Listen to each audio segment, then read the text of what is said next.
Ladies and gentlemen, esteemed faculty, distinguished guests, and the brilliant minds of IIT Madras, a very good evening to you all. Today, we are honored to welcome a leader of remarkable distinction, the President of Tamil Nadu unit of the Bharatiya Janata Party, Thiru K. Annamalai.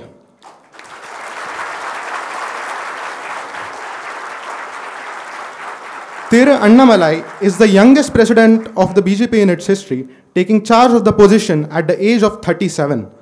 Before taking the helm of the BJP in Tamil Nadu, Annamalai had a distinguished career in the Indian Police Service in Karnataka, marked by a commitment to public service and a proactive approach to law enforcement, because of which he was popularly regarded as Karnataka's Singham, symbolizing his courage, integrity, and dedication towards justice. His transition from a career in law enforcement to politics marked a significant shift, bringing a fresh perspective and a dynamic leadership to the political arena. As the president of Tamil Nadu BJP, Thiru K. Annamalai has actively contributed to shaping the party's strategies and outreach in the state, even with his recent ongoing Padayatra called Yen Man, Yen Makkal, which literally translates to My Land, My People, thus reflecting a commitment to addressing the problems and difficulties of the common people. Today, we have the privilege of gaining insights from a leader who has not only served in the police force with a distinction, but has also taken on the responsibility of steering the BJP in Tamil Nadu. Let us extend a warm IIT Madras welcome to Thiru K. Annamalai, and eager to hear his thoughts on the challenges and opportunities that lie ahead of our great nation. I now request the Director of IIT Madras, Professor V. Kamakoti, and the Dean of Students, Professor Satyanarayana Gummadi, to facilitate Thiru K. Annamalai with an Angavastram.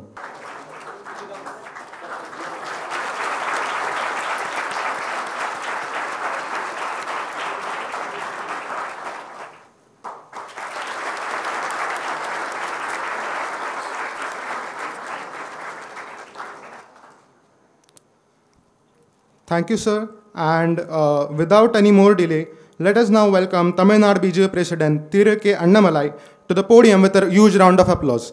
I also invite the interviewers, Sumit Deshmukh,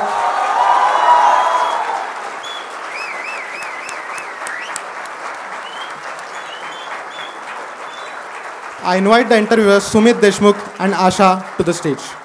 It's so very nice to have you with all of us today, and I think without much further ado, we'll just get started into the chat. So with that nice introduction of Ishan, we get a sense of how interesting the trajectory of your life's been, but we would still like to hear it from your own voice. So can you share a brief overview of your journey growing up, from Thottampatti to becoming the state BJP president of Tamil Nadu? Thank you so much to both of you and friends who are here. And IIT Madras is an iconic institution in our country, and possibly the next 25 years, I'm very sure it is going to play a greater role than what it has played over the time before 2022. So you'll have a very important role in the next 25 years in shaping up the country's growth. So I'm very excited that students sitting in this auditorium, you will be championing India's cause 2047 when you talk about Vikshit Bharat. And some of you have to create global companies sitting here, and some of you have to create employments to lakhs of people, solve India's problem, put India's map in the global sphere. So I'm very happy that today our discussion, probably from my field, policing for a little bit of time, and politics for a lot of time, and probably the future vision that we as a party have, and probably me as a person have. So that I think might contribute maybe 0.5%, 1% to you are thinking about politics and the future of India's growth, and how as a political party we are looking at the next 25 years. So I'm very glad I got this opportunity to share some of our insights and thoughts with you. At the same time, I know that you are truly brilliant guys. You can pick up anything at a pace that is unequal, unrivaled, and that has brought you to IIT Madras. You can just pick it up, whatever we say, and probably you will add your own thinking to it. So whatever we discuss, I'm sure it will help me, help you, and help others to reassess, reprioritize. And probably it is an opportunity for me also to remove some of the negative thoughts, or probably some of the negative things people might have against our party and against me or against some other person also. That is also I'm using this forum as an opportunity. Now, talk about myself, I thought I'll talk more about the country, more about the economy, more about politics, and I'll take very little time to describe me as a person. So I was born in a small village in Karur district called Tottambatti. We have about 32 houses there. So the first generation guy in my family, me and my sister, both of us got into degree. Both of us, the first generation. Then it's a very small village, 32 villages, you can just imagine. And from there, typical school, then two choices in front of me, either take an engineering or take medicine. I thought probably I'm not good enough to do medicine. You have to study more, so I chose engineering. So just to cut the long story short, maybe till the age of 21, 22, I never had any plan in life. I just allowed that the life is taking me. So since I chose engineering, I landed up in Coimbatore, PFG College of Technology. I got into a 5-year engineering course, and which probably the second and third year is very important to me because that is when I realized I never wanted to be an engineer after getting into engineering. I'm not sure how many of you sitting in this hall realize. But what to do? Second and third year you realize you're not cut out for the engineering world. Then I thought, at that point of time, it's very rare when in 2002, when I entered engineering, 2007, I passed out. I took a break here. So many of you guys might take a break here also. It is unthought of. We people never encourage people to take a break here. The two person of my background, I took a break here for a year. Just wanted to realize where I wanted to go. I thought my education is incomplete. Let me do something, probably an MBA, general MBA, understand nuances. Then I can figure out what I want in life. Wrote CAT, got into IIM Lucknow. So did 2 years of my MBA there. 2010-11, I got a fair degree of where I wanted to go. I wanted to get into public service. I wanted to get into serving the civil society. And even then, the option of politics was still there. My first year MBA, normally in IIMs, you have this option of doing an internship. So I was the early guys to do an internship with the political party. So first year, I took a break. I never went for a corporate internship. I interned with the political party, Mr. Vijayakant's political party at that point of time, DMDK in 2009. 3 months I was with them. Then after my internship, I realized I'm not good enough to get into politics. It's a very tough field, unforgiving for a first generation guy like me. That too in a state like Tamil Nadu that is dominated by cinema power, money power and muscle power and everything. So I quietly looked at what are the other options I have. 26/11 happened, the Mumbai. That had a lingering thought, big motivation for me to write civil service because you need some push to get into civil service. And even if you're intelligent, unless you don't have that motive to get into civil service, a lot of guys don't make it. That's why civil service is designed for people of above average ability and aptitude. But unless you have that calling factor, I see a lot of intelligent guys just going to the wayside because the calling factor is not there. For me, the calling factor was the Mumbai attack, somebody entering into our country in 2008, November 26, killing people just like that, not being held accountable, politics just wasting time, telling the Americans, asking for a neutral observer, come talk to Pakistanis, find a way, and nothing was happening. So that was the push that was needed. Wrote civil service, got into IPS, Karnataka, 9.5 years. Very good period of my life. I still enjoy every moment of my khaki. But there's always that time when you figure out that you want to get out of that cage. It is preparing you for something more meaningful and significant. 2019, May 28, I decided enough is enough. And this is the time for me to really pursue what I wanted. Get into grassroots, work with people. So quit policing. Started a foundation called We the Leaders Foundation. Even now it is active. Ran it for a year with about 8,800 volunteers we have. We're active in a couple of districts in Tamil Nadu, especially in the western part of Tamil Nadu. Very active with it for a year. Organic farming, skilling, entrepreneurship, all those things. Then you are 36, 37 with an IPS background, sitting in a village doing something. Then you develop a curiosity. People develop a curiosity. People come calling. They ask, what are you doing? What are you doing in a village? Why not this? Why not that? That's how I got pulled into politics. So frankly speaking, I'm an accidental politician. And I never really wanted to get into politics because I always felt politics is not cut out for people like me who see life in just black and white. I don't see it in grey. And maybe that is a problem I always have. For me, it is either correct and wrong. And there is nothing called I operate in the middle. Politics, most of the time you have to be in the middle. You have to do all kinds of deals. You got to get all kinds of people along. And that tests your morality to the limit. And your morality is so tested. And many a times you got to do certain things. You're so uncomfortable in the short term because it is good for the long term. And many of the things that you have to do in the short term, even if it might appear good in the short term, it is really harmful in the long term. So every day it is that kind of things, whom you align, what kind of people you mingle with, and what kind of people you give a responsibility to. So here I am sitting in front of you. So maybe this is my life over the last 37, 38 years. Thank you.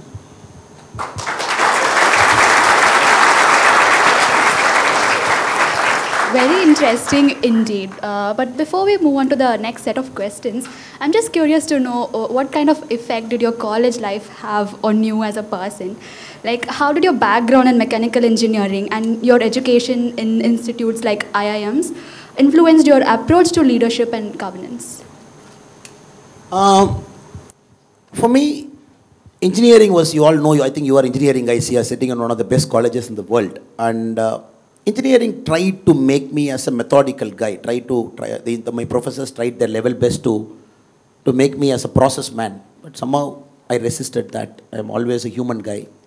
And that's why equations I never do well, mathematics I never do well. I have to see something in hand to realize.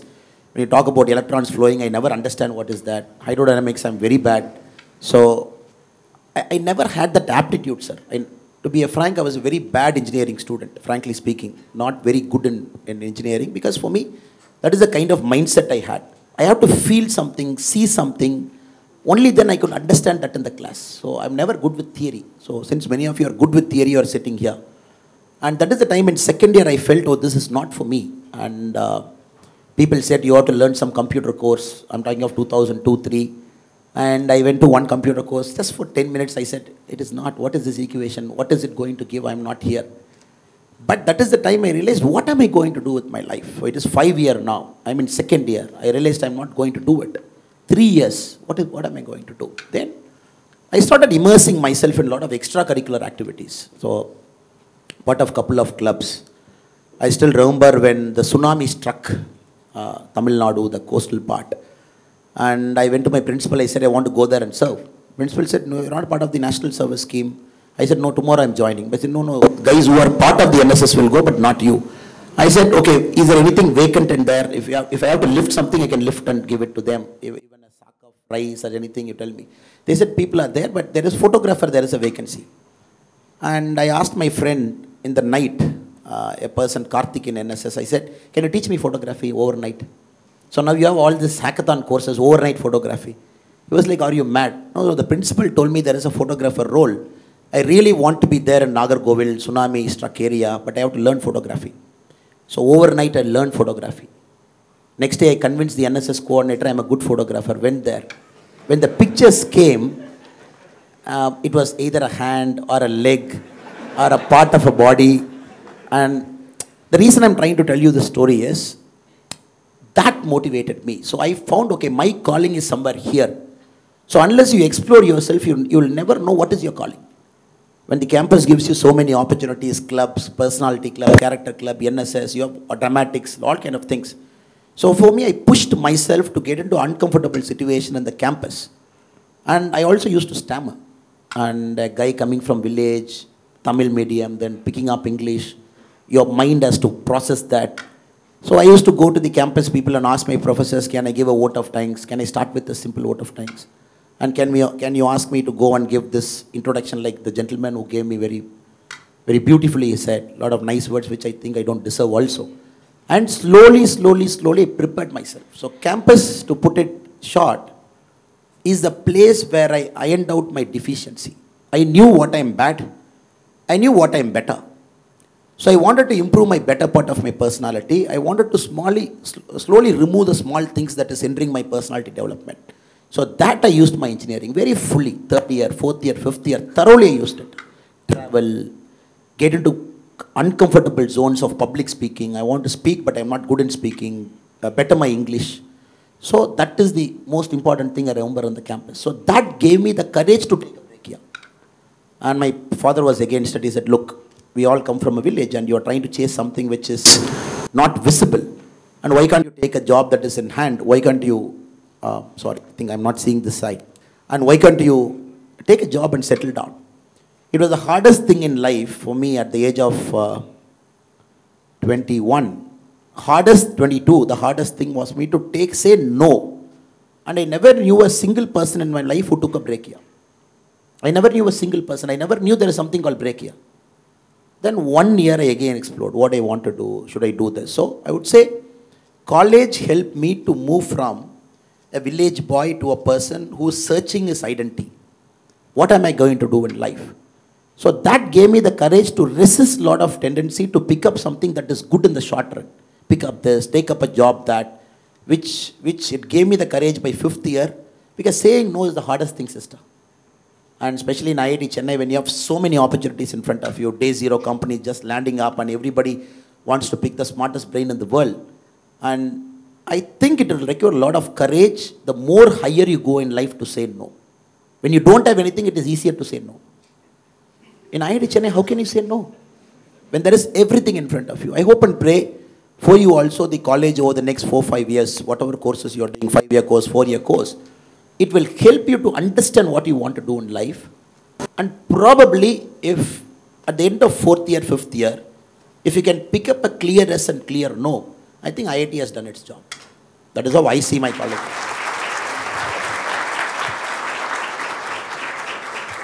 Thank you for your answer, sir. So, as a representative of people and civil servant, there was always an opportunity for you to uphold the constitutional values. So, then what made you to choose politics as your career? Same constitution made me to choose politics. Frankly speaking, I think it is some Greek philosopher who said, the highest calling in public life is politics. That's the highest calling. That's why we call it as political science. Because there is science to the whole idea of politics. And if you go on Google, you find a Greek philosopher who has written a book called How to Win Elections. He has given us science to winning an election. Thousands of years back he has written. And people like Plato at different points of time, they wanted to find out philosopher king, how to create a guardian who can rule our country very well. So they applied science to it. Take a child out, separate them from parents, teach them separately, and grow them up so that they become philosopher kings. So Greeks applied science to politics. And that's why they call political science. Whether it is working now or not is a different question. And for me, I'm taking some extra time to answer this question because it's not an easy answer for me. Why policing and why politics? Why this shift after about 9.5 years? I remember day 1 in Labasna, the Lal Bahadur Shastri Academy of Administration, when a batch like this, IAS, IPS and IRS, we all sit together, foreign service. It's a 3 months course. We all have to do a combined course to get to know each other, cross assimilation. And there was an IPS officer who came and he was giving a lecture. He said, I know all of you guys are smart and you have cracked one of the toughest exams in India. And of course, many IITs are there, many IIMs are there, people from AIMS, some of the best institutes are there in that room. He said, the day 1 when you all get into your job, you think you are the smartest in the world because you've aced the toughest exam and we are preparing you. But you have to understand, a constable is more smarter than you. That when the day you realize that, that is the day your ego gets blown out. And that is the day you truly become a people's person. He gave an example. So I think he was allocated a cadre, probably Bihar or Jharkhand. That point of time it is Bihar mostly. And there was a case they had to hunt down a dacoit. Searching, they couldn't find that guy. So one day they located, okay, probably this dacoit is coming to this house in the night. So immediately the young ASP, the person who was talking there, he was the young ASP then. He called his whole team, he made them to stand parade, he said left, right, center, stand in attention. He said, come on, we know the dacoit is going to this house, we are going to surround that house, we are going to get that dacoit. You know, we are very brash and very confident straight after training. And there was a constable who was trying to raise his hand. He was like, keep quiet. The other guy was trying to say, he's like, keep quiet. And this is the plan, let us all go surround the house, let us do. They surrounded the house, 12 hours, nobody came out. 14 hours, nobody came out. Then this young ASP said, time to barge in. I'm going to barge in, and anybody who is willing to come behind me, come. So they broke the door, he went inside, there was no dacoit in the room. And just then from the behind, that person put a country-made gun to his head, because he was standing behind the door. When he barged in, he was standing behind the door, he put a country. So that is the time he realized, oh, there is somebody behind me. And it was a literal hand-to-hand combat. He said that I could realize the death in my eyes because the gun is there. And we were fighting with hand-to-hand. He shouldn't shoot me. And literally he had to chew his face. And the young ASP has to bite his face, nose, ears. He has to chew him to bring him under control. And later because since he saw death in his eyes, after the incident, the roll call happened, everybody, the debriefing. And he asked the constable, what are you trying to tell me? You are raising your hand in the morning during the briefing. He said, no sir, what I was trying to tell is, when a person is inside that house, for natural call he has to come out. So let us wait outside and catch him. This is a very simple thing. And so many fundas and training and hand-to-hand combat and Krav Maga and all kinds of things they teach you in NP. He said, look, you got to have human intelligence. The day you think you are getting human intelligence, that comes from society. That comes from keeping the ears and eyes and everything open, all the senses. And when you start picking up these cues from people, that makes you a better person. So I never forget that moment. For me, it was like an epiphanic moment. It just opened my eyes. It said, look, there is a native intelligence out and let us go chase it. Same thing happened to me in a different context. ASP, day one. Because once I tell the story and the shift only, probably I can do justice to your question. I had a fantastic driver. Young guy in ASP, Udupi district, Karkala. We had a Tata Sumo. He will drive, I'll be sitting in the front. And I'll be panicking. Maybe first week into policing, law and order. That had a lot of communal issues. Hindu-Muslim fight here and there. And my driver would be driving and saying, sir, don't worry, sir, everything is taken care. If you go there, after the riot is over or in the middle of riot, you will have 5 people waiting for you. From the Hindu side, 1, 2, 3, this person will be there. From the Muslim side, 1, 2, 3 will be there. They will be making this demand to you. You will be saying this. Either guy will make this demand. Then you will say this, sir, problem solved. I was like, who is this fellow? For everything he has got a solution. So I was observing it for 1 week, 2 weeks. It was just repeating that pattern. Then one day house theft, some 80 kg, 80 gram of gold missing in a rural house. We were going, this fellow, I went inside, I was searching mode of entry, or weapons used, and how did they take it, any fingerprint is there. The dog was inside trying to take the smell. He came inside, he looked at it. And he used to speak Tulu. He took his phone, he spoke to somebody in Tulu, and then he told me, sir, it is this fellow who did it. You tell that inspector to go lift that fellow. And I was like, okay. So that day night I called him to I was staying in a small house. I said, come, we'll have dinner, chalo. He said, no, sir, I'm a constable, I'm not supposed to have dinner with you. Come here, we will sit down, let us have dinner together. I said, how do you know this? How do you give me solutions for every bloody problem in this society, and why are you a driver? He told me, no, sir, I am a driver for 17 years. Same area I am driving. I have seen ASPs like you, 3 people. I have seen 6 DYSPs, Deputy Superintendent of Police, not IPS, same rank, Deputy Superintendent of Police. Same issue happens in a cycle, sir. May, this happens. Rainy season, dacoit comes. Summer season, riots come. And I keep going. I see the same pattern. Then I know who would have done it. So that day, you remember, sir, that HBT case, HBT is housebreaking theft. I went inside, I saw. The same guy has done a similar one 6 years before. Because he used one crowbar to open it, and that is the entry. I said, this is the guy. So that was something great for me.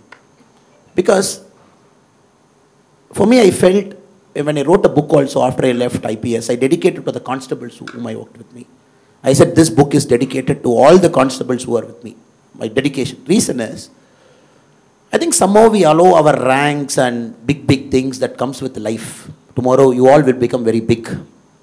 Some of the best in the world, and people will be waiting outside. Somebody, even to get appointments, I think we all have to take your time and come. But we just have to understand, the guy who is standing outside the door, he has got 100 times more native intelligence than us. Because even in a boardroom, the guy who is opening that door, he keeps seeing the CEO's mood coming in, CEO's mood going out. And he knows the small chit-chat that happens outside. He picks up everything over 10, 12 years.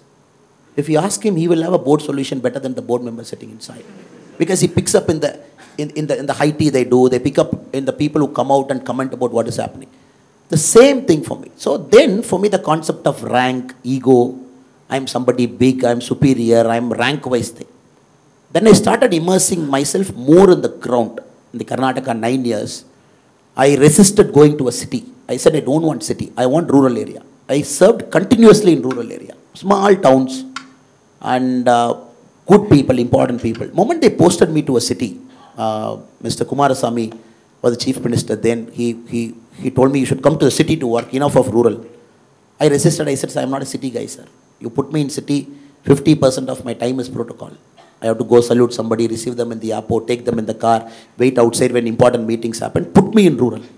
He said, no, yeah, city land grabbing is happening, you come. The most uncomfortable timing for me was being in the city. I was the Deputy Commissioner of Police, Bengaluru South, very important area. People love to go there, but day one I hated.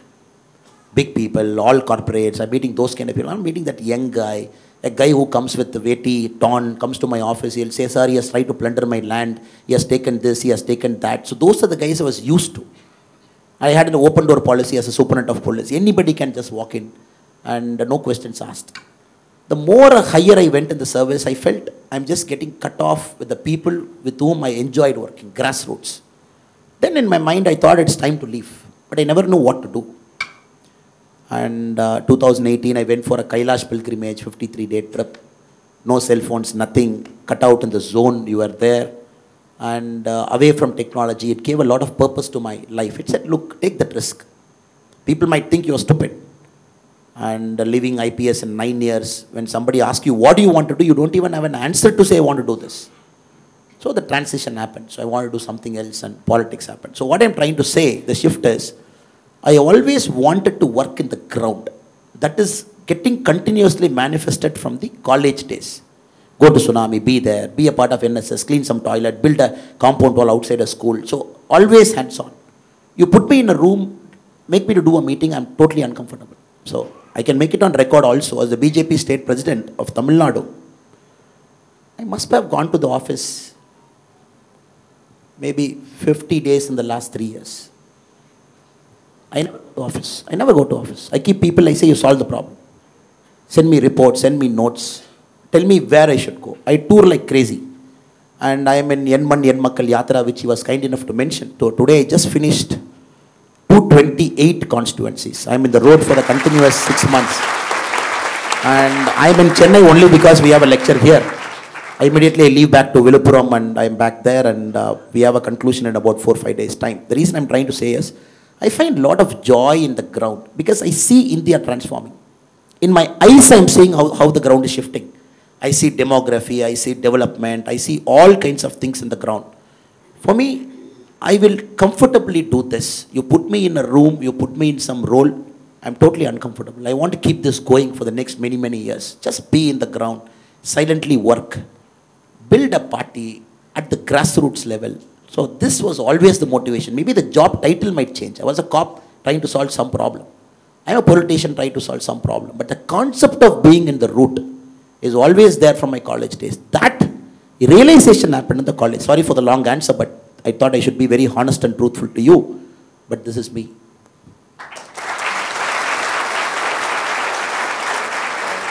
Thank you for the amazing insight, sir. So, being an ex-IPS officer and a leader of a national party, you have seen a lot of instances where social justice was upheld and some where it was not. So, what is justice to you? And did the definition of justice change with the change in your career? One of the toughest thing in life is to define the concept of justice. One of the very toughest thing to do. Practically, if you speak, because at one end you have the concept of positive discrimination in our life. It's enshrined in the Constitution. 1950, when the Constitution came, it was there for 10 years. You extended it for 10 years. Every 10 years, you give an extension. And you say there is a segment of society that is historically disadvantaged. I'm going to make sure they have a level playing field. The concept of reservation, the positive discrimination, which the Americans call and in India we call reservation. So one end of the justice spectrum is that. At the other end of the justice spectrum, the concept of merit itself is seen differently. And you put 10 guys in the room and you give an exam paper to the 10 guys. And 10 guys score 10 different maybe marks, 99, 98, 97, 95. For me, merit doesn't mean the guy who scored 99 is standing first. In the traditional sense of merit, the guy who scored 99 is standing first. But for me, probably if you have seen the movie The 12th Fail, I'm sure IIT guys must have seen it. And that guy has moved a mountain. And he has moved a mountain. Where he was and copying and cheating. From there where he went, losing his bag, going to Delhi in a flour mill, grinding, then cracking at 4th attempt, 5th attempt, then getting into service. So I think in India, the problem is there is an element of disadvantage to a segment of population in the rural area when they start their life. Parents not educated. For me, till 22, I'm not sure what to do. It is only college that gave me an idea of what to do. Good professors and students like this, they told me what to do. I remember I used to wear, even my dresses were old. My cousin's dress I used to wear. His shirt and pant after 5 years later will come to me. And that is the kind of life I had initially. And how do you define merit here? Is 99 the first rank, or a person who has moved a mountain and scored 97 is at a first rank? So, I don't have an answer. And my answer is not the right answer. And your answer is also not the right answer. So that is something we all have to appreciate and acknowledge. In a complex society like ours, when our current president, Madam Draupadi Murmu, if you look at her life, I'm not sure how many people have read through her life. Losing her husband, her daughter is still more like a clerk level in a bank, and wanted to quit after her husband's death, went to an ashram, dedicated herself to it. Then Modi ji became Prime Minister, called her back. Modi ji wanted her to be a governor. She became a governor. Then, the party wanted her to be the president of our country, and the first president from a tribal community. That is a great example of social justice, one end. But the kind of life Draupadi Murmu madam had, if you look at whatever trouble somebody can go through, she has gone through. And my kind answer and request to all of you is, as you live life, you will go through this complexity. The questions will come in your mind. What is right? What is right? When you start a startup and we will put a regulation saying that you have to hire this many people, 1/3 should be this, 1/3 board should be this. Sometimes you might resist. Is it a fair practice? Is it a good practice? Is it a great practice at the cutting edge level where India has to go 25 years from now? But this is a dilemma we all have to resolve collectively over the next 20-25 years. As we go through, communities that hasn't got representative will get representative. If you look at Modi ji's cabinet, it's a great example. Look at the Modi ji's cabinet. People from the scheduled caste and scheduled tribe community, highest representation, close to 19 people out of 76. If you look at the OBC representation, one of the highest. Again, technocrats representation, it's a proper basket mix. You have an Harvard educated former IAS, Ashwini Vaishnav in one end. You have a community which is never represented in Indian politics in the cabinet on one end. So it's a mix and match, it's a basket you all have to do. Everybody brings something to the table. Everybody brings that life, that journey, that churning, moving that mountain story they bring to the table. And somebody, a technocrat, brings technology to the table. So I think you should have this mindset in the next 25 years to resolve this internal dilemma within you. So that is justice for me. And there is no straight answer for justice. If there is a straight answer for justice, why should there be an appeal court? You appeal Sessions Court to High Court, then you appeal High Court to Supreme Court, then from Supreme Court you appeal to Constitutional Court, then from Constitutional Court you file a curative petition. So why do you do multiple appeals? Because you are not happy with one justice, you want to go one up, So I don't have a straight answer, sister or brother. So what I'm trying to say is, you have to resolve this complexity as you go in life. And make sure that you are fair, you are transparent, you are non-discriminatory. And many a times you have to give a leg up to somebody to come up. And many a time you have to push somebody to do it. So that is justice for me.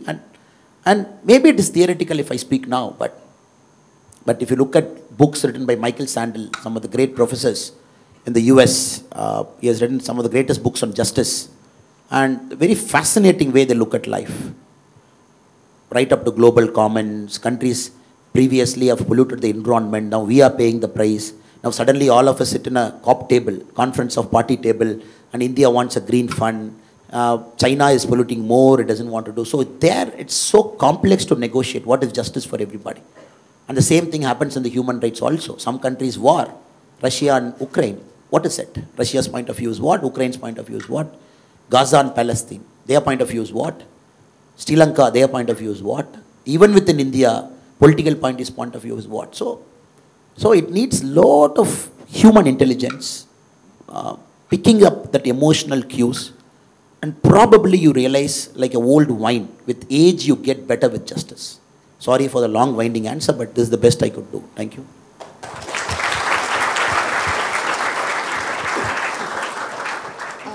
Thank you for that interesting insight, sir.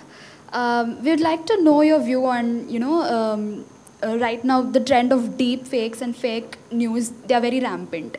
So even a lot of public figures, they also fall prey to it. And even our Prime Minister Modi, he's been cautioning us of its danger. So what are your thoughts on the critical role of accurate information in today's society? And additionally, how do you perceive the prevailing trend of misinformation and its impact on various aspects of our lives? Very important and interesting question, especially inside the IIT campus. But I would say, I'm asking this question back to you because I want an answer so that I can frame my answer around it again. Do you think you're traveling more than your grandparents? You're traveling more than your grandparents? You think yes? Okay. Do you think you're traveling more than your great-grandparents? Think you're doing it? Yes. More than your grandparents? Okay. So I'm going to read out something for you. So you both are sitting here. How are you sitting here? Let us track that genealogy. You're sitting here, you're sitting here. Let us track your genealogy and your genealogy. You had 2 parents, father, mother, you're here. 4 grandparents, 8 great-grandparents, 16 second great-grandparents, 32 third great-grandparents, 64 fourth great-grandparents, 128 fifth great-grandparents, 256 sixth great-grandparents, 512 seventh great-grandparents, 1024 eighth great-grandparents, 2048 ninth great-grandparents. I am just tracking you. How did you come here over the last 400 years? Why are you born now? So 4094 individuals have to react in a certain way for you to sit here, correct? Correct? 4094 individuals over the last 400 years, 12 generations have to react in a certain way. I think you are top geeks, right? So what do you call algorithm or whatever you call, so you are sitting here. The reason we have to understand this, in my personal opinion, our generation is one of the most poorest in terms of traveling and reading. Because you are talking of fake and inaccurate information. Why? Because traveling doesn't mean boarding a flight and landing somewhere. Air miles is not traveling. Traveling is being there. Your grandparents and great-grandparents are fully present. They pick up that environmental cues in a village. Sun, wind, water, the Panja Bhuta they'll pick. They knew accurately when the rains will come, when the sowing has to happen, when the crop has to harvest. So lesser traveling, lesser air miles, but they are traveling more. The sense of innate intelligence. So you cannot give them a false information. Your great-grandparents will never fall prey to a false information. Because their mind is so sharp, they are picking up cues everywhere. And to the dot, I remember my grandfather, if my buffalo and our cow is pregnant at our village farm, my grandfather used to say the exact date he will say, this is the date the calf will be born. And he will say, if it's a male calf, it will be 7 days late. If it is a female calf, it will be 7 days more. To that degree, Panchanka, with respect to the moon, he will calculate. Do you think your mathematical model can do that now? 100% no. So, our generation has become an airmail generation. Go there and everywhere we are in a busy, and then we don't read. It just something comes in WhatsApp and clickbait. You just see it, tuck, tuck, tuck, tuck, tuck, your mind goes through a pattern, and psychology might have a lot of terms. So what has happened? Deepfake, false information is gaining ground. Because you and me don't have the patience without a cell phone away from you and me and understanding what it is. So it will only become more, it is not going to become less. So that we have to understand. Because we are becoming an impatient generation. Let us acknowledge the fact. Tomorrow somebody cannot come and say, don't worry guys, so take time to read it and be patient so that this false information will go on its own. 50 years later, somebody sitting in IIT Chennai campus, false information and fake news will be the number one. Wars will be there. Fourth World War or Third World War might have happened. And country's economy might collapse because of that. So that's a big challenge for us right now. How to reverse it? One option countries always resort to is regulation. Okay, let us regulate. Let us regulate or let us tighten the laws. Oh, you put a deep fake image of, if they put a deep fake image of you and me, nobody cares. Rashmika Mandana, everybody cares. And suddenly they say, how dare you put a deep fake about Rashmi Mandana? How dare you put it? And suddenly everybody becomes crazy and they say, we would immediately bring a law. Or maybe Amitabh Bachchan recently, they'll become so excited, they say, oh, it is happening. Now we have to understand, this is happening for a common man. The media doesn't talk about it. For a common man, for a common girl, I know the marriages are getting stopped because of a deep fake thing. In my generation, it was a college photo morphing. Somebody will go on a tour, and girl and boy will be standing in a line. So all these panchayats we have done. And they put one chain, they say, how dare, 10 years back you were standing with that boy near that waterfall, so marriage broken. So that is also a deep fake. And now it has gone more AI level where it is exactly like something. So only option we can solve, my personal opinion, more than regulation, more than tightening the laws is, our generation has to become very aware of what is happening around us. That is the only solution system. And we have to slow our mind little bit less. The speed in which you are processing, your brain is processing, it is only operating with a pattern. It is not thinking, it is operating with a pattern. And especially IIT Chennai, the day you realize it, I think we will live a good life. Your mind is going through a pattern. It is picking up some information, it is going back, the neurons is getting fired 10 years back, 12 years back. It finds a pattern, it tells you, this guy is bad, this guy is good, this guy looks like this, he is harmful. So slow it down. Yoga is one. Meditation is one. Breathing is one. And being aware of who you are any time around you is one. So that is the only solution. It might look slightly unorthodox. What is this guy sitting here and talking? He should have talked about regulation. Today there is a big fight happening in Gemini. There is a fight that is happening. Rajiv Chandrasekhar ji has given a big statement. It is violating section 3 of, there is a big expert sitting here in the front row. They all contribute to the government's policy making. I know for a fact many professors here are some of the best in computer science. They sit in some of the top boards of our country. But do you think that is a solution? I don't know. I don't know. And China tried doing things in the American elections. Computers hacked Democratic Party. We all have seen the story. And cyber espionage is a big thing now. But for a person to read something against other person, probably slow it down the thinking. Take a moment of breath. Realize it's a false news. Then you don't put that share and like and retweet. Moment it comes down, am I a jobless fellow to put a fake image of Rashmika Mandana if I don't get like? Since everybody forwards, everybody likes, everybody retweets, oh, let me put one more deep fake image of some other actor. That is how jobless fellow do. Now when the retweets, likes and everything comes down because the society is becoming very conscious, then who is jobless to put a deep fake image? So this is my answer. Not sure whether it is orthodox or unorthodox, but this has come to my mind right now. Thank you, sir. So adding to Asha's question and what you have mentioned, how do you perceive the role of AI in shaping the mindset of masses, especially in social and political context? Do you see AI as a boon or a bane? And how do you see the role of AI in governance and position of government as a stakeholder in generative AI? Before coming into the campus, I was sitting outside in a coffee shop. I was having coffee. There was a startup guy sitting there, busy with his laptop. He looked at me, I looked at him. Both had time. I said, who are you? He said, sir, I'm some startup guy. He asked me, who are you? I said, I'm doing politics here. Within 30 minutes, let us discuss. I said, which field you are? And he said, I'm in the people hiring field. I said, it's going okay. He said, no, sir, AI has disrupted everything, sir. Now all resumes are fake, sir. People write all beautiful things, and we are taking so much time to realize what is right and what is wrong. All statement of purpose, very fancy ones they write. It looks so believable, very emotional. And it just happened to me. It just happened to me 30 minutes before, outside your campus, in the road across in the coffee shop. So 100% it is going to disrupt. Massive disruption is on. And let me go one step further.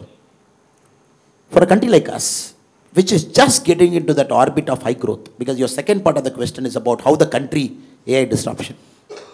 And we are just warming up to get into that orbit of $10,000 per capita income. We are about $5,000 now. And we have an ambition to reach there. Now I'm going to read out the statistics for you. Since you are Max guys, I prepared something in my computer and came. And what is India's GDP now? So we are about 3.8 trillion, give or take a little bit million here and there, 3.8 trillion. So China's GDP is about 17.9 trillion today. I hope it is a true figure from China, because nobody knows what is the true figure. $17.9 trillion. And the Americans are somewhere around $37.8 trillion today. Americans are at 37.8. I'm getting the acknowledgement from the professor, which means my numbers are right. 3.8, 17 and 37 is the number we are looking. I was just calculating, when I go to IIT campus, these guys are going to make my country, our country, the developed country by 2047, correct? That is our goal. So I was thinking, how will you guys do it? So I did a simple mathematics calculation. If India is growing 13.5% from today, remember, no country has grown 13.5% for more than 2 years. If India is growing 13.5% today, for the next 25 years, compounded annual growth rate, CAGR, F30.5, next year 13.5, 13.5. America is growing at 4% from today, 4%, 25 years. In 2047, we and US are equal.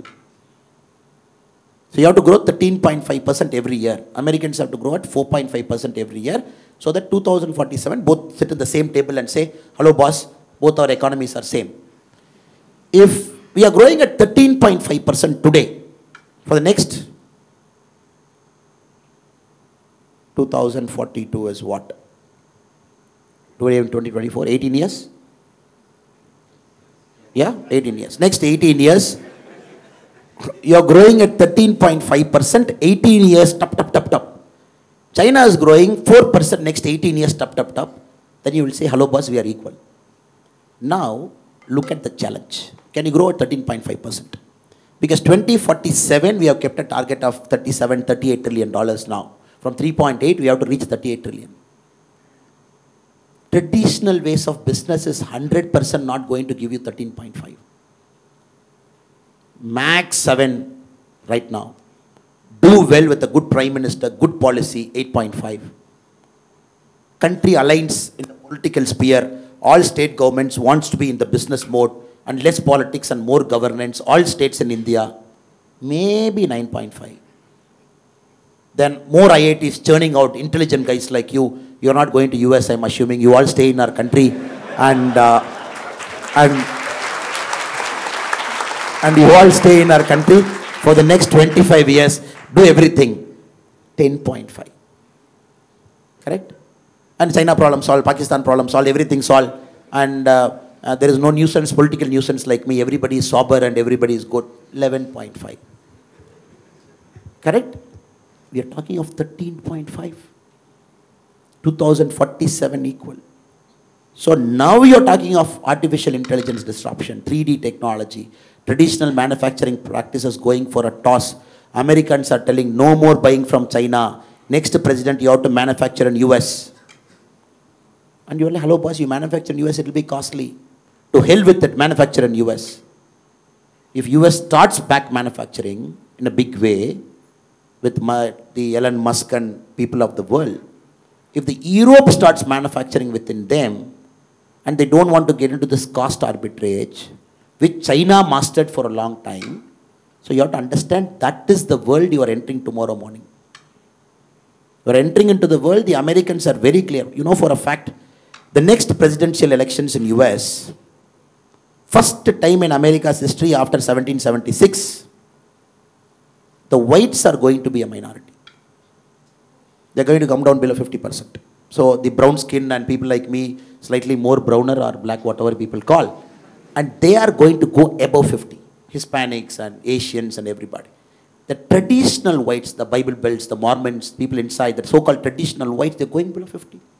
It is carrying them. And next president election is going to be defined by this thing.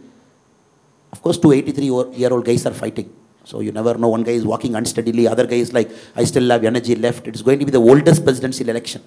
But it is not going to be defined by who is more fitter among the two. You are 83-year-old, 80, come do arm wrestling. It is not that. The American electorate are going to say, look, I am scared. My country, first time I am going below 50%. My manufacturing is not there. I am not getting jobs. My per capita income is coming down. If you look at the groups, the Hispanics and the Asians, their per capita income is growing up because they are more hardworking. Maybe I am not hardworking, but I don't want to work hard. Their artificial intelligence is entering. You start to imagine, it is reshaping the global politics. It is reshaping the way people are voting. Countries are going far right in Europe. Far right. You have seen the current Danish Prime Minister speaking in the parliament. Have you seen the speech? His speech about Muslims, his speech about immigration. Did you see? My God. Different level. He's speaking that kind of language in a parliament because they are forced to go extreme right. And Palestine and Gaza, what? The day one, the terror attack inside Israel. How much killing? 800, 850? Close to 1,000 people. Innocent people died. People who just want to have a good fun in the evening, a party, they got killed, butchered, massacred. What is the retaliation from Israel? Today's count, 29,700. Netanyahu's peace plan is, he's saying, give me the whole Gaza. I want to see what is happening. Let us have control over. Just imagine, it is completely disrupting. People are fearful. People are afraid. People think the supply chain is going one side, probably to our hemisphere. And the south is fearing, the north is regaining control. The north is fearing, south is more noisy. The global south, the north. So you're getting into this geopolitical tension, which was never there maybe 100 years before. Even World War II was not worse than this. Because now there is no powerful guy. There is zero powerful guy. Who will put a regulation? Why should I listen to Americans' regulation on AI? Tomorrow if Joe Biden is saying, oh, this is America's regulation on AI, you all have to follow. I'm not going to follow. I'm saying, who are you? No, they say 1950 I was a great superpower. I will say to hell with it. You are no more a superpower. You are declining superpower. You are no Pax Britannica. You are not no Pax Americana. For 100 years, one global superpower managing the whole world. Look at America. They want to manage the whole world. You put one aircraft carrier in South China Sea. You put one closer to the Koreans. You put one in the Middle East. You put a CENTCOM command here. You have a Pacific fleet. You have a blue water navy. Everywhere Americans felt, oh, this is my century. I'm controlling the whole world. Middle East fellow have to listen to me. The Koreans have to listen to me. The Japanese have to listen to me. Now, why will I listen to US? If you look at Jaishankarji's statement, the America is listening to Jaishankarji now. He's going to US and talking a language which we never thought in our lives. We will hear an Indian external affairs minister talking in US like that. So the point I'm trying to tell you is, who is going to regulate AI? And it is completely cross-border. And Europeans don't have a common agreement on how to regulate. Some countries over-regulation, some countries lesser regulation. Americans have a problem. And you can't call the chiefs of big companies to the Congress every time, and the congressmen cannot sit and grovel them. It looks good on TV for their constituents, so you can get some votes. That's the American model of democracy. Look good on C-SPAN. Now what I'm trying to tell you is, I don't have an answer. That is why I'm giving a long answer to you. And what I'm trying to tell you is, there is no answer to it. It is going to disrupt. And that is why we need smart guys like you in politics. Because, how many current politicians understand AI? 543 members in the parliament. Yes, they are very good in the traditional politics. Extremely good. This caste you divide, this caste you put, and you put a candidate from this caste, and you put a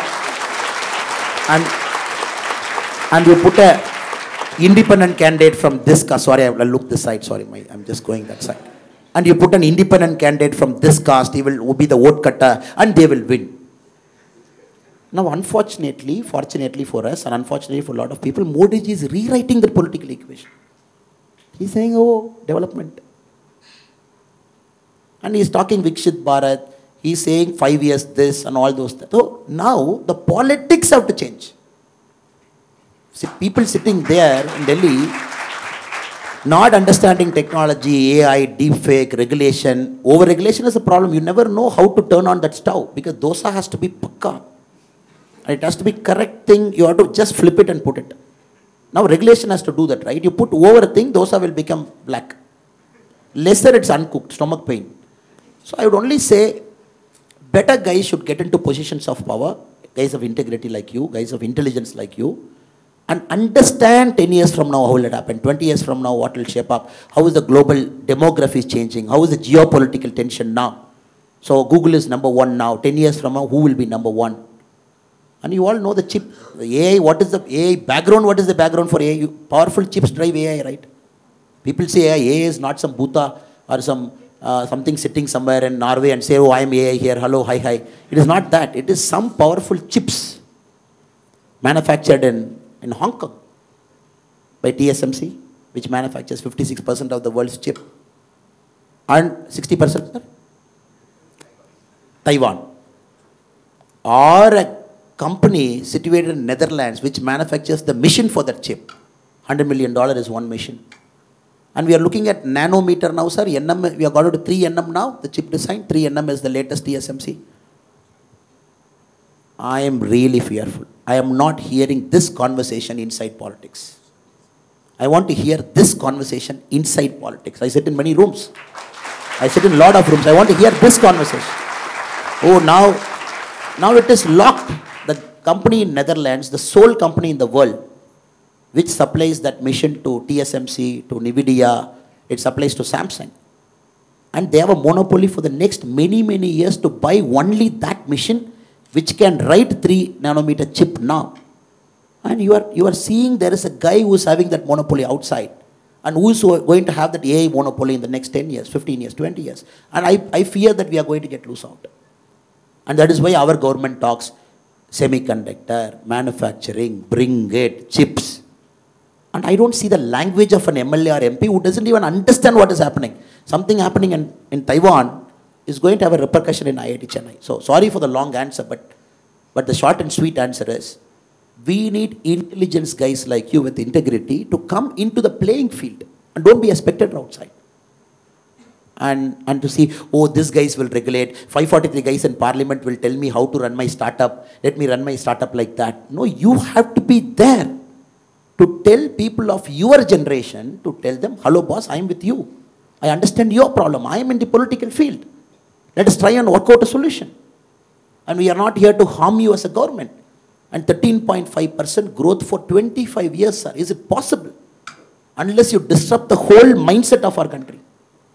You got to have highways, you got to have, we have 41 Vande Bharat trains. We have to make it 500. The first bullet trail, 2026, it is going to fly. But we need 15 bullet trails. We have 149 airports. We need 300. We got to find inland waterways, movement of goods. You don't disrupt this. I don't think 13.5% is possible. And no, then you might tell me, no, sir, let us do after 2047. Why are you in a hurry? Let us grow only at 9%. Why do you want to come to IIT Chennai and raise our heart pressure to say 13.5%? Sir, what is this? You yourself said 7%. When a person like Modi ji comes, 8.5%. When all governments behave like Modi ji, it is 10%. When IIT guys don't go to America, they stay here 11%. You yourself said all those things. Now you are saying 13.5. Brother and sister, we will become old in 2047. Nigerians will come. You know what Nigeria is doing now to the world? They are just warming up. They are no more that third world country sitting in Africa. Their democracy is getting stabilizing. And once schools come, colleges come, Nigeria gets a seat in the United Nations table when the UN gets reformed. How can you say the most populous country of Africa, I don't give you a seat in the table, wait outside? How will you say a country of 142 crore people, reforms will come? India will be a permanent member. It's a matter of time. It's geopolitics. It's geopolitics. And reforms have to happen. And you cannot have a country of 142 crore to say, "Alright, boss, you wait outside, your time will come after 25 years. So what I'm trying to say is, we are in for a serious disruption. Politics, economics, geopolitics, the way the supply chain is structured, the way Indian economy is being currently run. So I hope and pray that you guys get into politics. Now you are like, what is that? We called you to give lecture on only economics, only policing, only this thing, and now you are calling us. So unless the politicians become smarter than the people to whom the governance is applied, then there's no way you will progress faster. So I hope and pray that we all together will solve the AI challenge. Now she is wondering, no answer you gave me. You took 15 minutes, you traveled around the globe, you went to CHIP, and now you say you don't have an answer. Thank you for that very long answer, sir. He's already becoming a politician, you see.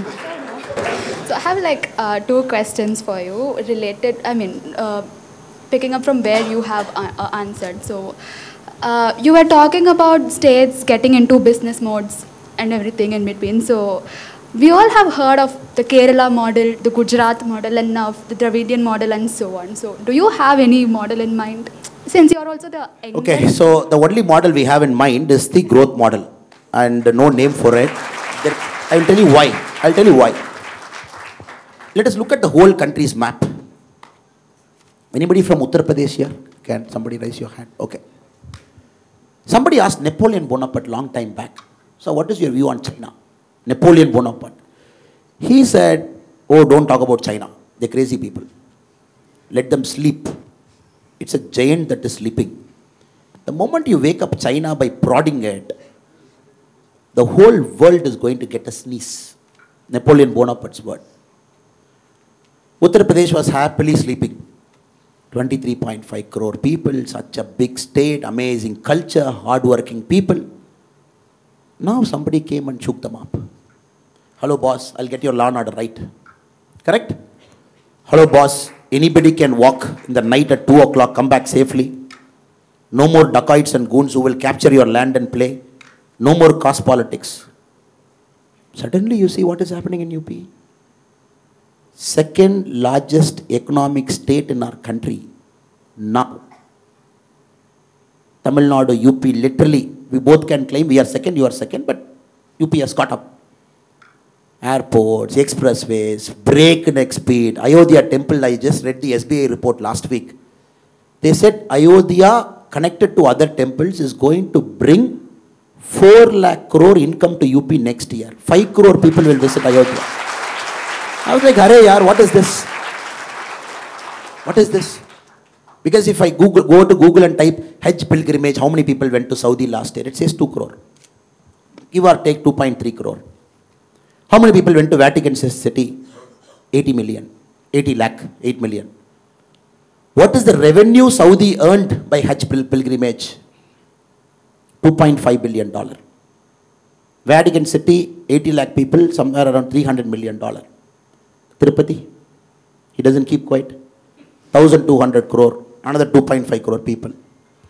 Now this is the footfall the world has seen in a pilgrimage place. Our Christian friends, Islamic friends and Hindu friends, this is the footfall. Suddenly you are saying 5 crore next year to Ayodhya. And they want to have a Ayodhya city plan, 2031. They want to invest 81,000 crore to rebuild Ayodhya. Now again in the report I was reading, okay, how much tax the UP government will get from Ayodhya and other things? Because temple corridors are getting connected now. It said the UP government alone is going to get a tax next year, 25,000 crore. 4 lakh crore to the state. Auto rickshaw brother, hotel brother, Pani Puri brother, somebody who is selling food, 4 lakh into that. Tamil Nadu's budget is 3 lakh crore. Now, we have to understand, silently every state has got that hunger. And they are like, you call me Bimaru state till now? How dare you call me Bimaru? We used a word called Bimaru. And for a long time we used to say Hindu rate of growth. Suddenly UP is saying, how dare you call me a Bimaru state? I am 23.5 crore. You keep me as a country. I am probably the world's 5th largest, 6th largest in terms of population. I am building infra at a breakneck speed. My law and order, I have sorted it out. And my gross enrollment ratio is just shooting. Tamil Nadu is number 1 with about 50% GER. Just imagine my brothers from UP, state from UP, in 7 years, if their GER goes to 42% from the current 28-29%, their student output in the higher education is equal to Tamil Nadu, Kerala, Telangana, Karnataka, Puducherry.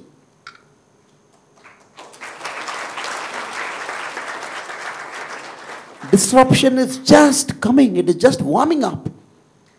One good chief minister coming, sitting, let us sort it out. Sabko theek karo. Keep the law and order and control. Go after them. When businesses come, when they put their money into a state, give them value. Where it got reflected? I am a proud Tamilian, of course, but more than that, I am a proud Indian. Like many of you sitting here, that is why we are sitting in IIT campus and having this chat. My state, some of your states, since you are living here now for next 2-3 years, in the recent Global Investors Conference, we attracted 6.6 lakh crore. You know, I generally am very aggressive as a person. I keep talking. I thought today I am not going to talk. My state got 6.6 lakh crore. I am very happy. Let the money go to Dharmaburi, Krishnagiri, Vellore. I need development there. Then this press people went and asked some DMK minister. They said, no, this is a resounding verdict for the Dravid development model. 6.6 lakh crore came because only of our efficient CM. See, that is the beauty of Dravidian development model. I said, okay, I'm not going to talk here. I'm going to give it a miss.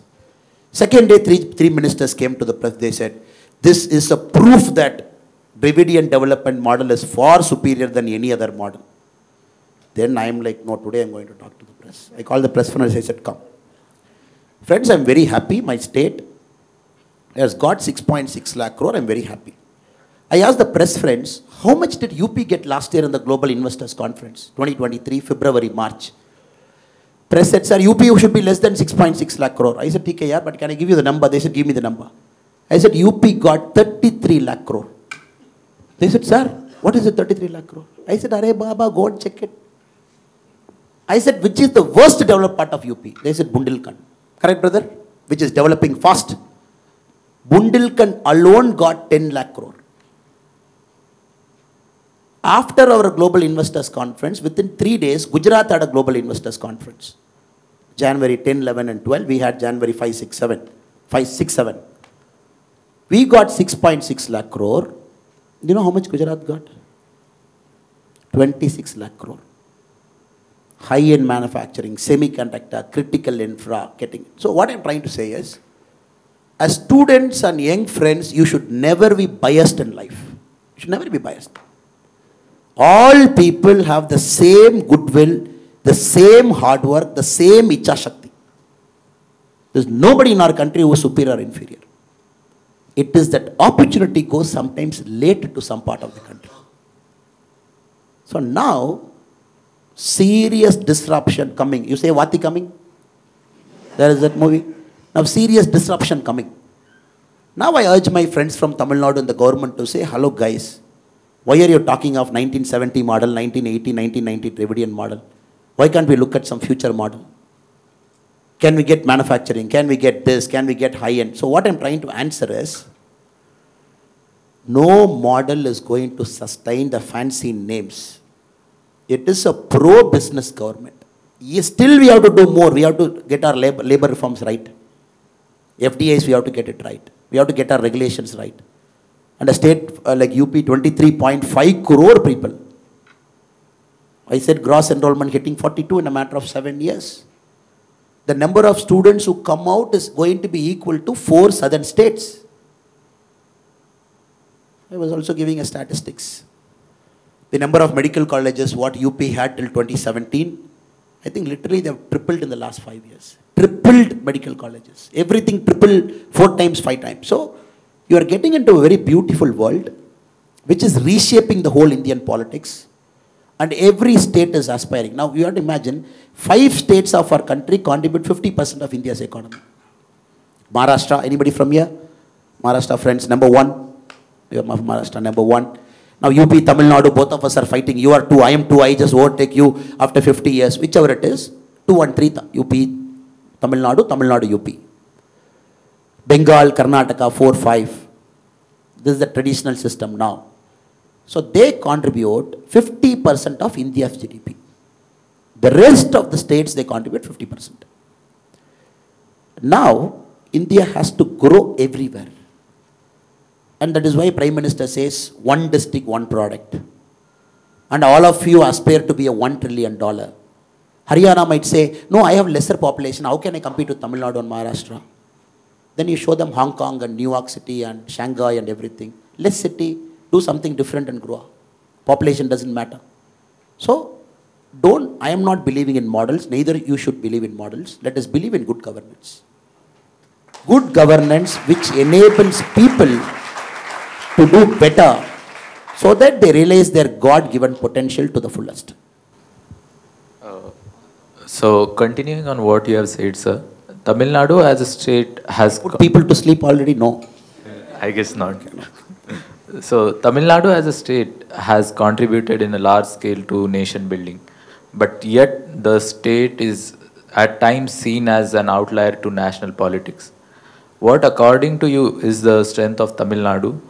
Why do you think this perception exists in the first place? And how do you think the center and state should work effectively to foster development?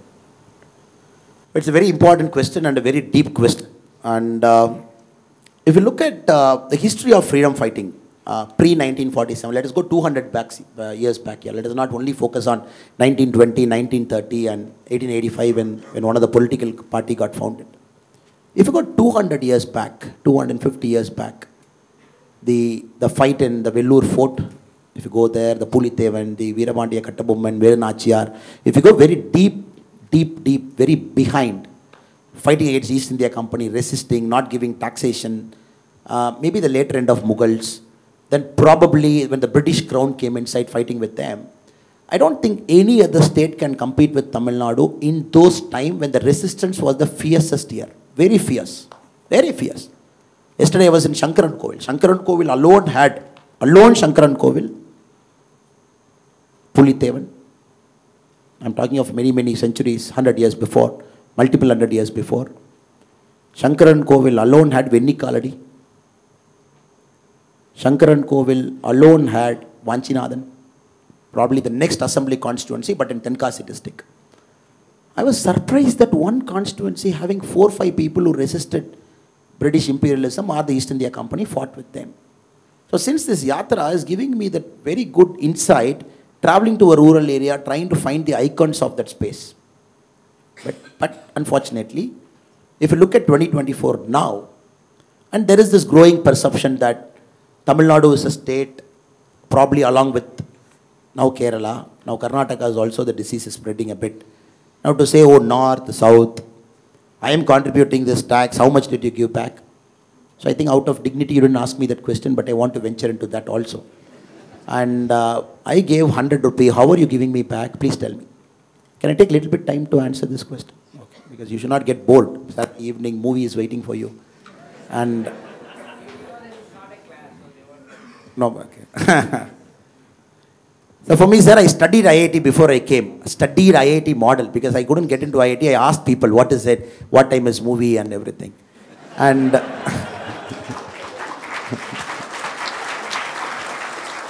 sir, now we are getting into a very dangerous argument, probably in the run-up to the 2024 parliament elections of South, North, and taxation, contribution, how much did you give me back? And where is this argument going to go after 2024? Now, this election, I'm not talking politics for sure because it's a student group, but this 2024 election is a battle of certain political parties who fear they're going to get eradicated after 2024 because their model of politics is not going to work anymore.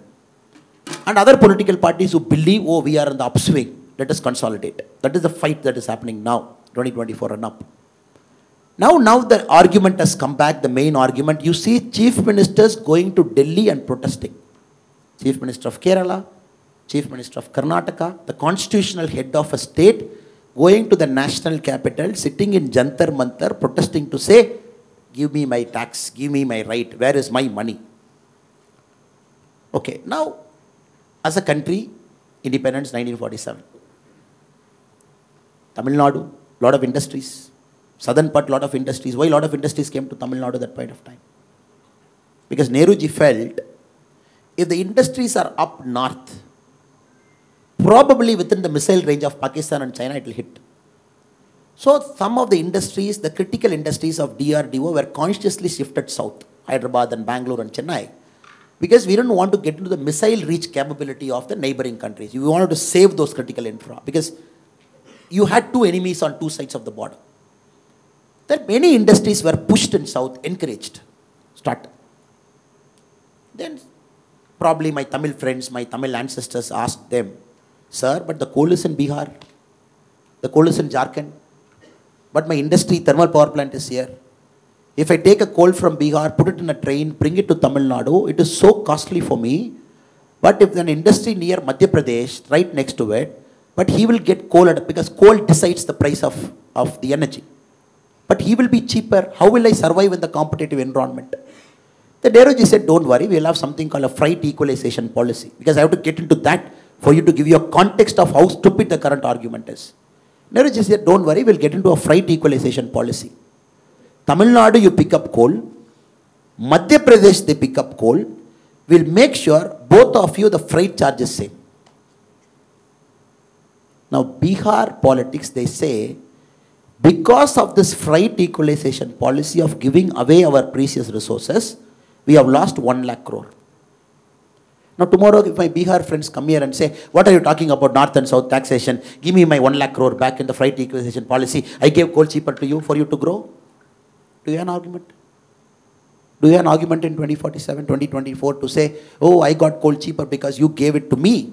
Because in the freight equalization policy, the coal landing cost has to be same for a Madhya Pradesh industry, it has to be same for a Tamil Nadu industry, because the competitive advantage is not based on the freight price, but based on the other factors of production.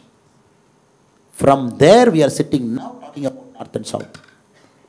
And you know, in Tamil Nadu, the official employment index, we say 25 lakh migrants, meaning brothers and sisters not belonging to Tamil Nadu or working inside Tamil Nadu now. Especially Tirupur, industrial towns, everywhere they are working. But this, you know, this number is definitely less. It is definitely more than that. Could be 35 lakh or 50 lakh. Because many people are not accounted. They just come seasonally and go back. Tomorrow, if suddenly Nitish Kumar ji wakes up and says, oh, I've given a lot of labor to your state. Can you give 5,000 rupees for each guy as a labor cost arbitrage back to my state? I want to grow. What is the argument you will have? So this argument is so nonsensical that a country has to grow together. That's the only way. That's the only answer. You all have to grow together. There is a competitive advantage in the south, competitive advantage in the north. But I have a problem when people get branded and labeled as inefficient, as this, as that, as this. There I have a severe problem. I'm very, very vociferous on that. Because at certain point of time in a country's growth history, some states have subsidized the other state. It's a fact. And certain time of growth in the country's history, some states have to pull up other state. It's a fact. Now, how do we divide the money? Madam Indira Gandhi had this problem. I put tax, you put tax. Direct tax, no problem. You pay, and recently the finance minister was giving a data. Tamil Nadu contributed this much, it got back this much. So direct taxation, Tamil Nadu got more than what it paid. I really don't want to get into this argument, but still I'm just putting out a data reference point for you. Now when the indirect tax goes to a common pool, GST is an indirect taxation, all it goes to a common pool, Government of India has to give it back to each state. What is the current formula? 42%. 42% is the current formula. The 15th Finance Commission, for anybody who follows politics and economics, the 15th Finance Commission, which is till 2026, it said 42% of the money in the common pool will go back to state. 58% the center has to manage roads, ports, pay the army, buy fighter planes, everything you do. Now Tamil Nadu, Bihar, UP, Kerala, they said, okay, how will you divide that 42% for me? Is it equally you will divide? Indira Gandhi had this problem in 1969. She got this Gadgil formula. She said, okay, let us put a formula. And this formula will decide in the Finance Commission the divisible pool for each state. 42% will come totally to the state. Some state might get higher, some state might get lower. But how will each state get? What is that formula? In the Gadgil formula, in 1969, the population was given 60%. 40% for the other things. So population of a state more, they will get more. 60% population, 40% other factors. 1991, the population factor was still about 50%. Population will decide half of the money you get, rest of the factors half. 15th Finance Commission, the formula, the population is 15%. So we started with population as an index of 60%, and now population is 50%, 15. What about the other 85? We have something called a income distance. Average income, income of that state, what is the gap? 45%. 15% good governance, proper taxation, 15% geography of that state, green cover you build. So this is a formula we all have agreed together. Finance Commission, now we have put the 16th Finance Commission. Aravind Panagriyaji has taken over as the chairman of the 16th Finance Commission. He is expected to give a report in the next 1 year. Some of the intelligent brains, professors and students, you will be contributing to that report. Now it's a formula-based index. 60% population index given weightage, now it is 15% formula percentage given to population now.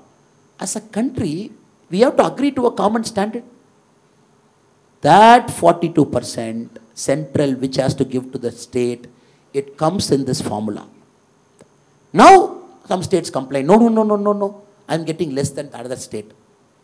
Why should other state grow at my expense? I will do protest in Jantar Mantar.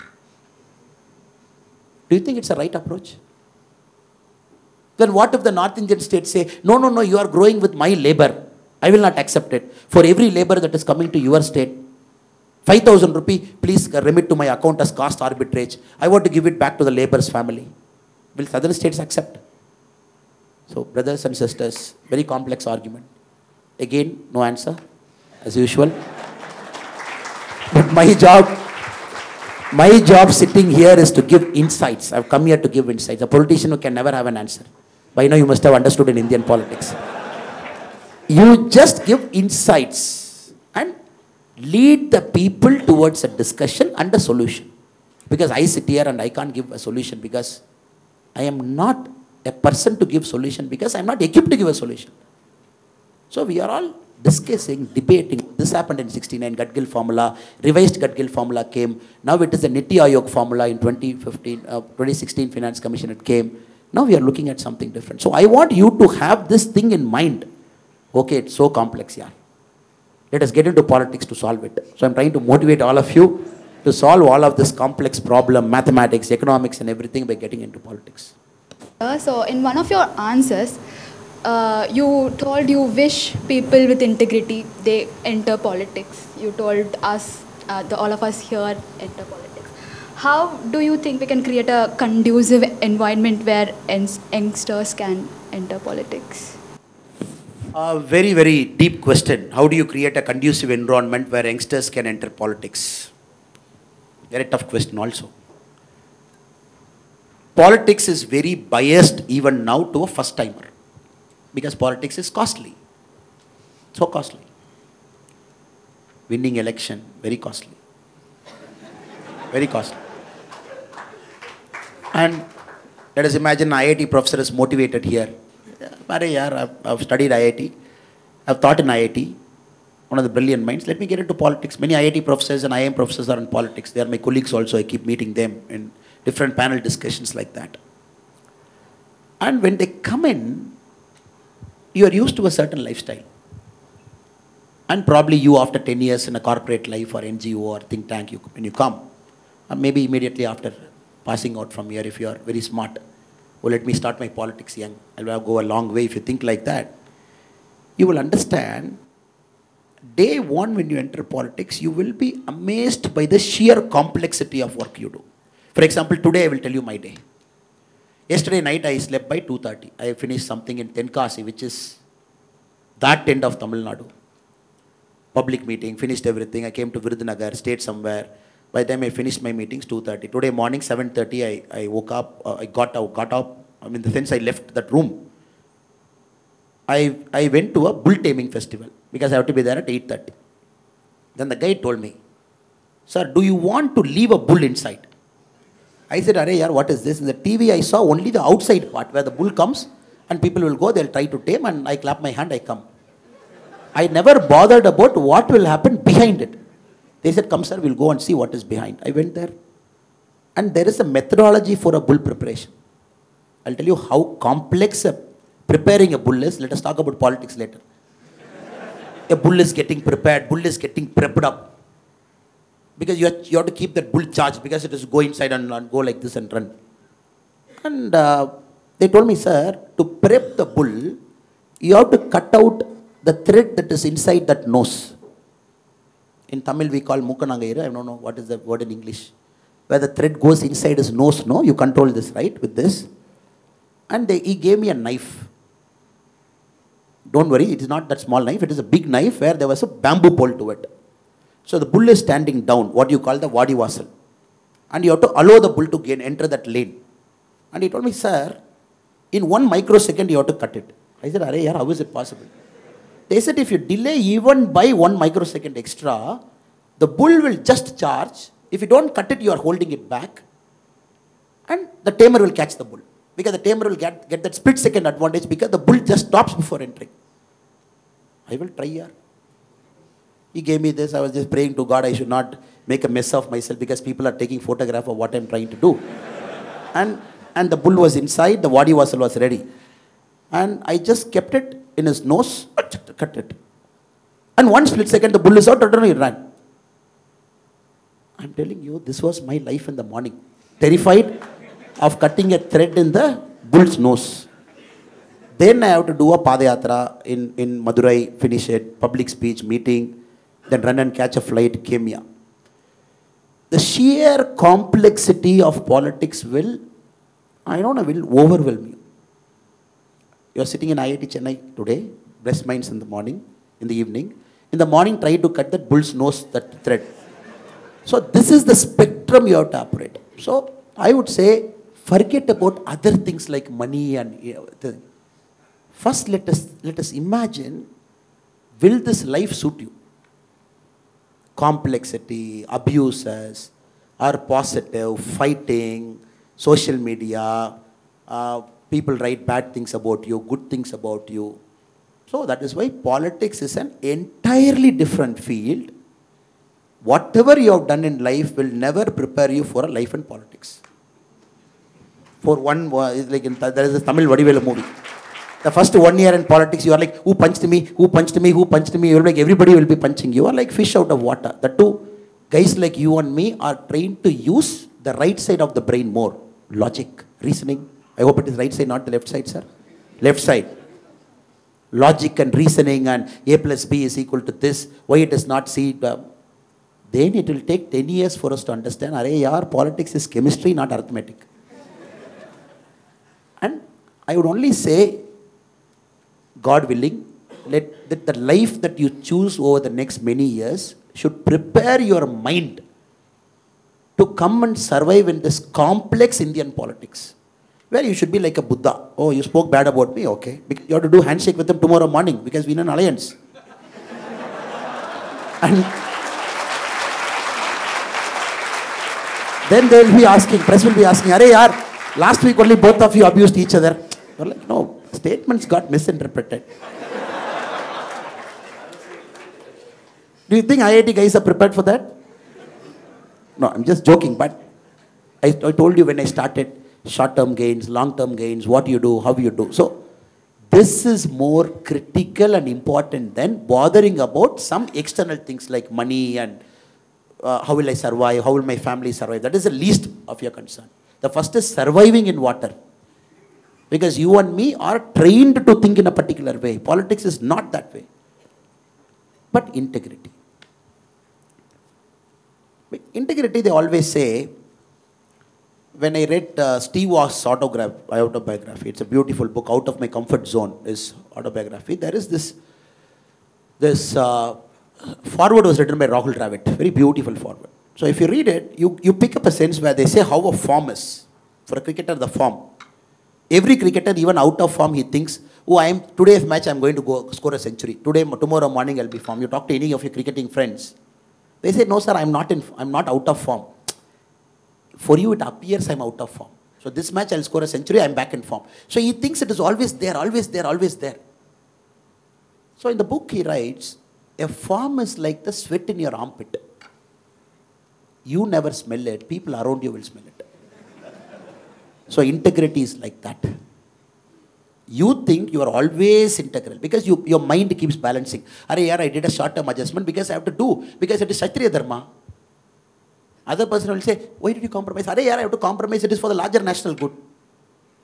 Hey, why did you compromise this? Why did you take money from that fellow? I have to take it because the ends are more important than means, or means are more important than whichever way you see it. So your mind keeps justifying. You never know when you lost that integrity. Am I right, sir? And nobody can look back at their life and say, oh, this is the day, March 21, 2026, I lost my integrity in the morning at 9:17 a.m., sir, the boardroom. And nobody in their life till they get caught. Look at some of the biggest startups in the country, the valuation they had, which was a beacon of inspiration to us. The board meeting to kick the CEO out. CEO was sitting in some part of the world saying that this is not right. You see where it takes you as a country. Startups failing. I am somebody who is really bothered when startups fail. Startups fail because of integrity issues. It makes me very sad as a person, as an Indian citizen. Startups can fail, sir. It is okay, sir. We'll make, second startup will make him to win. We'll make the sister to win. Failing because of market condition, we are a $4 trillion economy, sir. We will not give two hoots for a startup failing because of market condition. We will make sure we support you. We will make you a $1 billion company.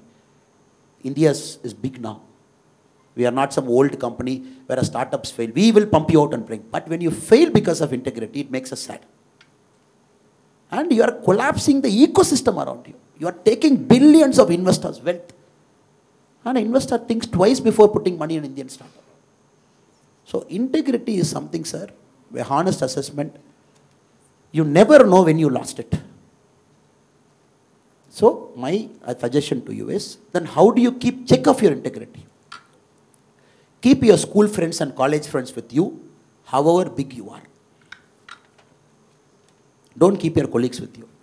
That is okay with the chai and coffee, and it's okay. But your school friends and college friends who have seen you as a raw person with zero ego, they should tell you, Hare boss, there is some deviation I'm seeing. Your language is not good. And you are no more the same guy I saw you in 4th class. And this is the model I follow. When I go out, all my closest friends are my school and college. In the business room, it could be my colleagues.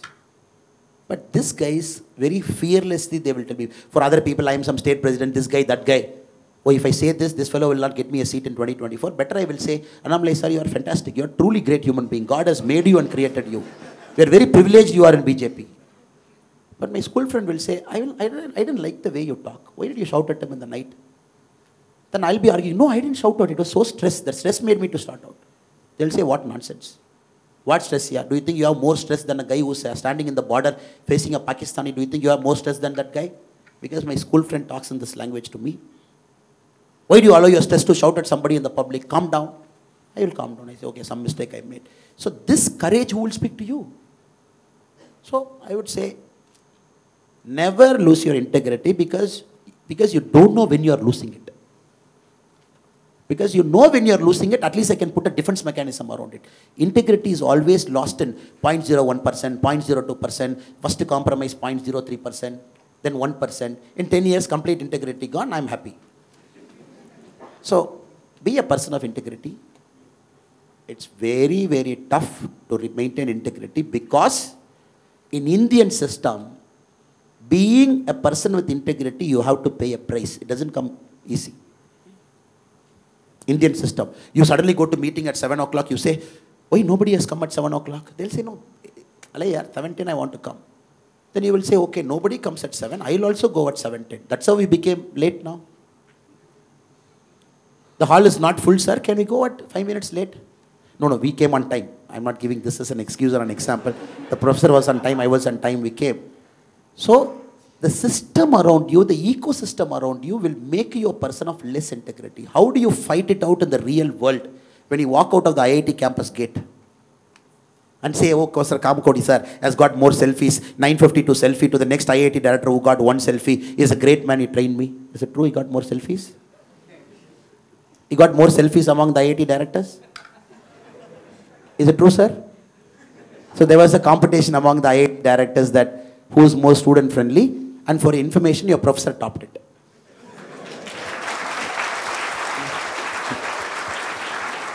If I am correct, he got 992 selfie, the next IIT director got 1.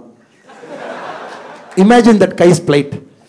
I am going to fail all of you this time. I am going to repeat all of you. You gave me 1 selfie. So he got 992. See, 992. So what I am trying to do is they will prepare you for everything. Great lectures, smartest people. Yesterday the World Bank manager came. Big fundas they must have spoken, economics and growth curve and everything. Very important stuff they must have spoken. But when you walk out of the IIT gate, the moment you walk out, I am going to test your integrity. The public transport will come late. And you'll get frustrated. What is this road here? Potholes here. What are these councillors fellows doing? Eating my money. You'll get frustrated. Then you will say, why should I pay tax after 5 years? Then it will auditor, sir, how much money we pay? This bloody politicians are eating. Find a way to cut tax, sir. Put in some tax saving thing. 7th year. 10th year, suppose IIT Chennai make it big. Sir, what is this round tripping? 12th year. Where is the Cayman Island, sir? 15th year. Can I put FDI there, sir? Gone. So my request to all of you is, it's a challenge, sir. For me, it's a daily battle. Some rowdy fellow joins BJP. Immediately the media will say, rowdy fellow joins Annamalai's leadership. Ex-cop who was clean. Ex-cop who was a honest cop, Singham of Karnataka. He was there and suddenly Tamilnadu politics. He is making all rowdies to join BJP. What has BJP happened to under Annamalai? And there was a police guy. Now, a lot of police guys keep joining the party every week, 100, 200. One day, one police guy very sadly came to me. Sir, I joined the party last week. I want to leave now. I said, why do you want to leave? No integrity in the politics, sir. I want to leave. I said, can I have a cup of coffee? A retired inspector, cup of coffee. I said, why? Sir, I sit in the same table where one rowdy fellow was sitting. History sheeter, sir. Do you know I was a honest cop, sir? And how can I sit with them in politics? And I have to tell him, Hare, sir, sit. Now we have to get into why did he become a rowdy? Is he in the reformation path? Can you give him an opportunity? Can we tell him no more rowdyism after you join politics? Can we talk bigger philosophical fundas? Because you are entering into the grey area completely. And my integrity gets tested every day. Because I make critical decisions every day. Colleagues, presidents of the district, 250,000 people in different posts in Tamil Nadu BJP party at different levels, from the state to the mandal level. And every day mishandling of money, this, that, complaints. For me, every day it's a challenge. And if I go by the textbook definition, only I'll be sitting here today. You did this, you did that, no, you come on time. But if they make decision, they will also remove me. You did this, how do you? So that is a challenge for me. Likewise, it is going to be a challenge for you. So let us not trivialize integrity. But let us keep a check on our integrity through the mechanism that you build for yourself. School, college, sometimes colleagues, sometimes spirituality, sometimes dhyana, sometimes meditation, sometimes yoga. What works for you, keep it as a check to check your integrity every day in the morning and evening. Sorry, I think I'm giving long answers, sir. Very sorry. Thank you, sir. So this brings us to the end of the questionnaire. We'll move on to audience questionnaire now. Please raise your hands. Our volunteers will come to you with the mic.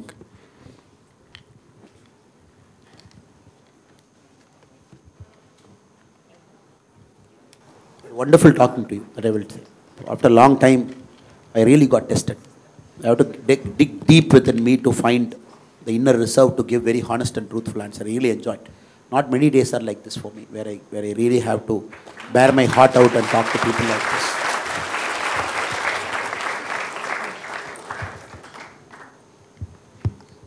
Good evening, sir. I'm Varshini from Chemical Engineering Department. My question is, what do you think is the most pressing issue in your constituency and the region you present? Madam, I am not elected anywhere as of now. So I am a baby in Indian politics, 3 years into politics. And my responsibilities across the state. And I went to my home maybe a month back, met my parents many weeks back. And I don't have a constituency as we speak now. So I care for the whole of the state. I split my time to we have 66 organization districts. The state has got 38 districts revenue. We divide that further for the party operation. I have 66. I make sure I visit every 66 in one cycle before I start the next 66. So last 6 months I'm traveling across the state also. So in that context I'll give you an answer, madam. So my answer is, what is the pressing issue for the state? I'm just modifying your question to a slightly higher level to the state. Education, we got to fix it up now. Because the quality of learning outcomes is getting poorer every year. You cannot have a budget where 97% of the education budget is only for the salary and pension. So only 3% goes into building critical infra, what you call the capital expenditure. That's a big problem for us, because whatever we have spoken now, we are talking of chips and 3 nanometer, and we are talking of so many things.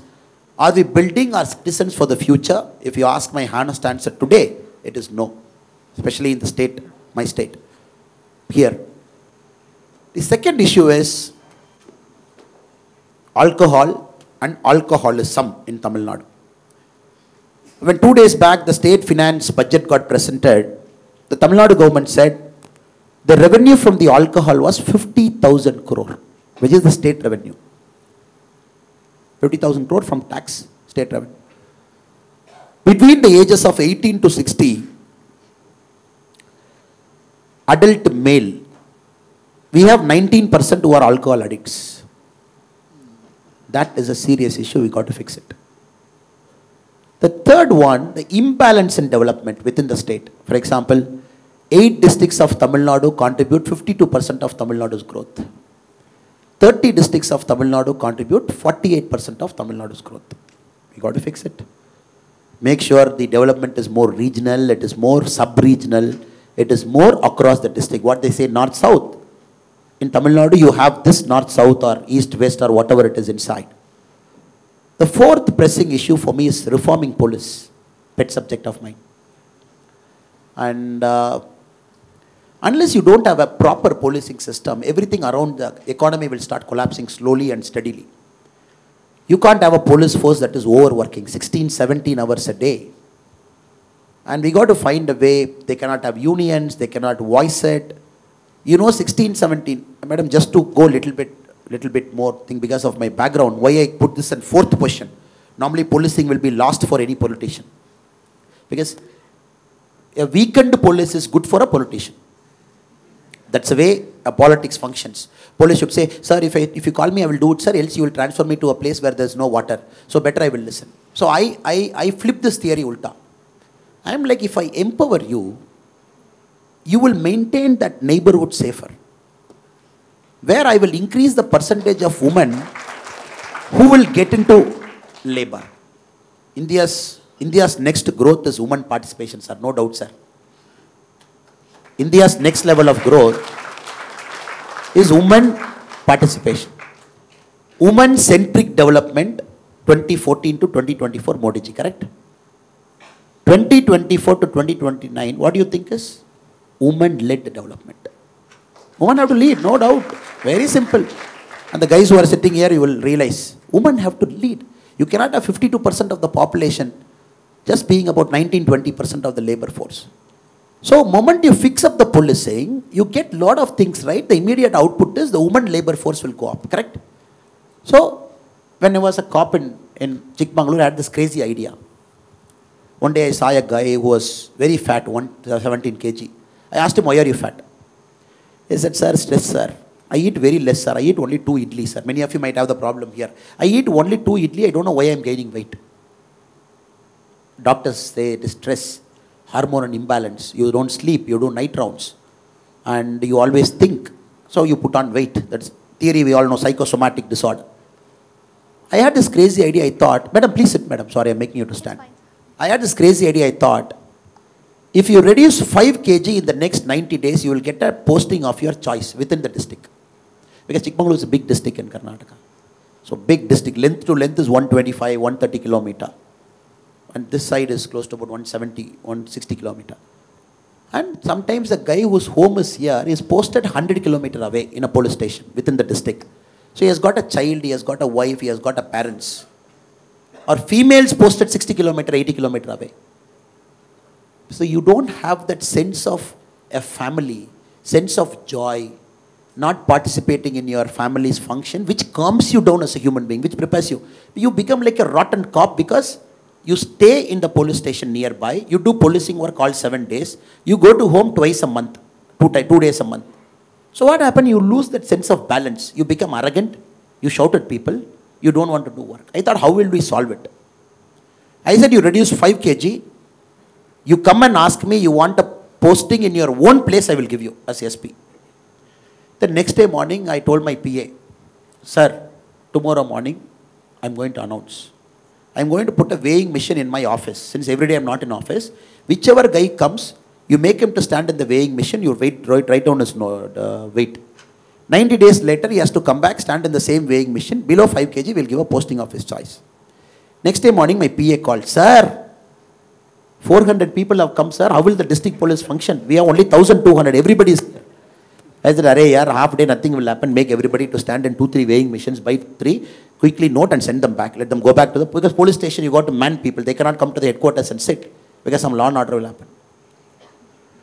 60% achieved target, sir. The top guy reduced 17 kg. It is in my book. I've documented the whole thing in my book. So why I'm saying this, sir, the policing in India needs motivation. He is a super guy. He's a super guy. He's our savior. But since you don't give him a motivation, the police have lost a sense of purpose why they are wearing a khaki. They don't know why they are wearing a khaki. So that is why policing reform 4th, madam. Sir, The 5th one. Regarding this, I've read an article of yours where you compared the Telangana police force with the Tamil Nadu's police force, and you mentioned you would double the salary of the Tamil Nadu police force. I would like to ask you the question, what made you to notice the difference between the Tamil Nadu police force and the Telangana's police force? This is a study done by the BPRD, the Bureau of Police Research and Development. We have a central government organization sitting in Delhi, which studies, which is supposed to do only research on police department. Anybody who's doing a research, BPRD is the research body where you get all the data. I was very astonished seeing the salary component of each police force, entry level, sub-inspector level, inspector level, deputy superintendent of police level, because SP level we are on the IPS rank. So our salary is uniform across the country because the central government fixes our pay. So SP, IG, DGP, same salary. Chief Secretary, level 14, level 15, same salary. But below that, police is a state subject. The central government cannot say a constable should be paid same thing in India, a sub-inspector should be paid, because it's a state subject. But IPS comes in the concurrent list because you are the all India service. When I saw the stark difference between policing of different states. Now, I'm going back to Singapore, madam. When Lee Kuan Yew was the Prime Minister of Singapore, he said, I'm going to have a basket to decide a public servant salary. He put some people in the basket. He said, your school principal, neighborhood school principal will be in that basket. And other jobs will be in that basket. I will take the average of that salary. That salary I'll give it to a public servant, a judge or a police or something. Because his theory was, when you allow people who are at the front line, like a fire service officer or a cop or a cop who's in the beat, if you keep their salary down, if a guy who comes from out of IIT, what is the top pay, madam? 10 crore, 12 crore? Trade secret, sir. Okay. Say multiple crore, correct? Multiple crore. Now, you tell me, the guy who's going out of IIT Chennai, getting that multiple crore package, is he more important than my village school principal? Honest question. And you might say, yes, sir, he is going to solve the world's problem. And naturally, companies have to pay multiple crore. Now, my argument would be, no, the village school principal is also solving the world's problem by creating 250 students every year who are ready as good citizens for the country. He is also important. So, when society prospers, when you have this artificial way of salary and wealth creation, what happens? Corruptions will prosper. And suddenly, as IT guy, you go to a police station. Any of you have gone to a police station? In Bengaluru, I used to have this problem every day. Big guy, speaks only English, comes to a police station. Sir, please check my passport very fast. And the guy will say, no problem, yeah. Get me one bundle of paper, tomorrow it will be done. No, one bundle of paper, how dare you ask me a bundle of paper? When I was a student in engineering, he asked me 4 green ink pen to process my passport. So, paper keeps varying. Now this guy believes, oh, I am doing all the hard work. I am here for working for 17 hours. I don't see my family. You come in a fancy car. You say you are IT guy. I am supposed to protect you in the middle of the night where my children don't see me. I do patrolling around IIT Chennai campus. And you earn crore free. So vicarious pleasure of saying, can you at least get me 1 coin of paper? So as a society, for a politician like me, this is the challenge for me now. Break it and make sure the public service is accountable. You can make the public service accountable only if the salary is commensurate with the work they do. Right? Else, when the Twin Towers got collapsed, who died more? Is it the Morgan Stanley or the Citibank guys died more? Or the New York firefighters who died more? New York firefighters who died more. Because they said the building is collapsing. It is gallons of fuel poured on a steel. Steel is melting. But the first set of firefighters, when they came, they said, I am going in no matter what. I am going to get killed no matter what. At least can I pull 10 people out? So if you read the 9/11 Commission report by the US Congress, it's a fascinating study. How people in the front end of public service, knowing fully well they are going to die, they enter. Can you give them peanuts to survive? So that is my theory, madam. Increase salary for a start. When they die in the line of duty, take care of their children's education for the future. Make sure, even when they die in a profession which is in the cutting edge of public service, a firefighter, a cop, a principal, a traffic warden, maybe small people, we might not even realize. As a society, if we don't take care of them, then we don't have any right to call us as worthy citizens of a state. This is my thinking on that, madam. Thank you.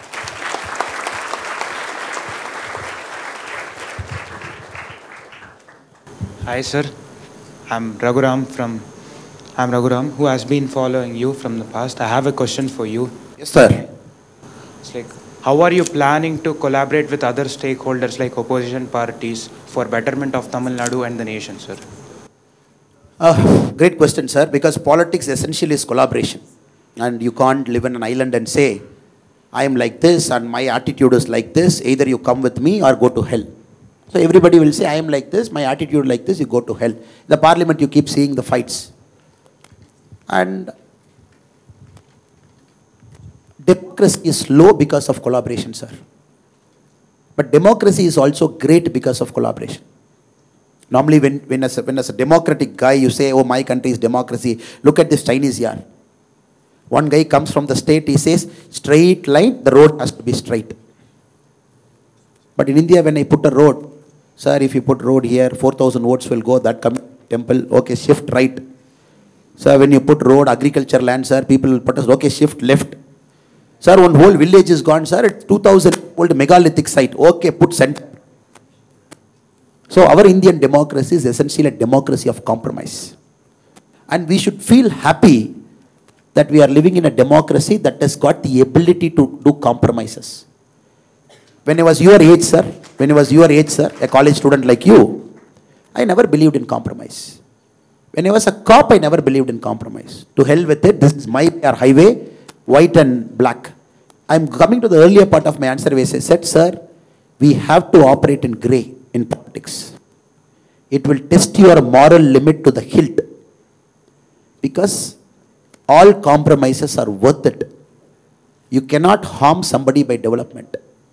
You cannot take away somebody's 7 generations of agriculture land because some industry has to come. At the same time, the industry has to come, you have to take someone's agriculture land. But how do you find a compromised solution, maybe a suboptimal solution in a democracy, to make him partly happy, to make the state happy? I'm learning, sir. I'm a very aggressive, very fun. I'm still struggling to learn how to compromise. So, when somebody went and asked Swami Vivekananda's guru, you know Vivekananda's guru? Ramakrishna. Paramahamsa, when they asked, sir, my child is eating so much sweet, please give him advice. He said, come back after 10 days. The mother is like, they call him a great Swamiji. He is not able to give advice on how to stop eating sweets. 10 days later, when the child came and the mother came, he gave advice. Mother said, Swamiji, you are such a great person. Why did it take 10 days for you? He said, Arey yaar, I was eating sweets at that point of time. First I have to leave eating sweets. So it took 10 days. Now I am giving you a solution. So, sir, when I learned the art of compromise, then probably I'll be in a better position to talk. But today I am also a struggling politician trying to learn the art of compromise, sacrificing a short-term gain, looking at long-term. I think that comes with experience. I am still in that white and black mode, struggling to enter that grey mode. And compromise not at the cost of principle, but compromise definitely not at the cost of sacrificing the hard-earned gains that we have done till now. So, if you see the alliance in Tamil Nadu, I am not sure if you follow politics now, BJP, different alliance partners in Tamil Nadu, where we are, how 2024 is going to be. We are somewhere there. And many a times you might get angry with some of our top leadership. Why did they do this? As a BJP party, why did you do this? You should have done this. You have to do compromise, sir. Why did Modi ji pull back the formula? You know, Modi ji is not a guy who will take a step back. You all know for a fact. He will look eye to eye and decide. China, what did we do? Pakistan, what did we do? The Chennai guy, our Abhinandan, got caught. He took a crazy person. He took a MiG-21 Bison. He was going after a 4th generation fight. Courage, pure courage. Going after 4th generation plane with the MiG-21 Bison. Got caught, was there. In the meanwhile, he got one 4th generation fighter down. Pakistanis got it. What did Modi ji say? That is informally, what can we know? If Abhinandan is harmed, if it doesn't enter Wagah border within 24 hours, I read in the paper, I'm not an authentic source, you can't quote me on this, though the camera is recording. If you don't, UAE and all the global powers talk to Pakistan, and we said, if you don't allow Abhinandan in 24 hours Wagah border, we will do anything to get him. Anything means anything. And we have all kinds of arsenal in hand. If it leads to a war, we are not bothered. But we want him back without a scratch. 24 hours later, he was in Wagah border. And this kind of a politician also says, Maaf kijiye, I'm taking the formula back. I'm right with the intent, but the timing is wrong. Compromise. Mistaken identity, mistaken thing, misinformation, former friends trying to, maybe not getting the intent of what we tried to do, pull a step back. So, maybe it's a long story, sir, but maybe next time when a senior politician comes, somebody of Amit Shah ji, somebody of Modi ji, I think you should ask the question to them. I think definitely they will enlighten you. Thank you so much, sir. Thank you, sir, for the very engaging discussion. As we bring the formal segment of today's fireside chat and audience interaction to a close, I want to extend our heartfelt appreciation to President K. Annamalai for generously dedicating his valuable time and enriching our gathering with his insightful perspectives and experiences. In recognition of the inspiration and profound insights he has provided to us all, we would like to present a small token of appreciation or memento as a symbol of our gratitude. I thus request the Director V. Kamakoti and Dost Professor Gummadi to present the memento to Thira K. Annamalai.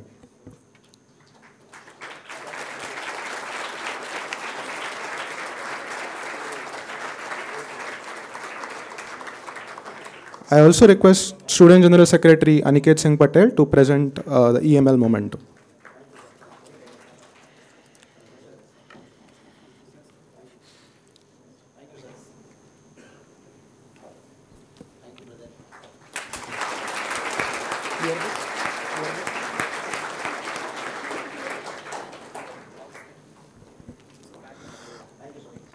I now request Shri Annamalai to write a special note for us in the EML yearbook.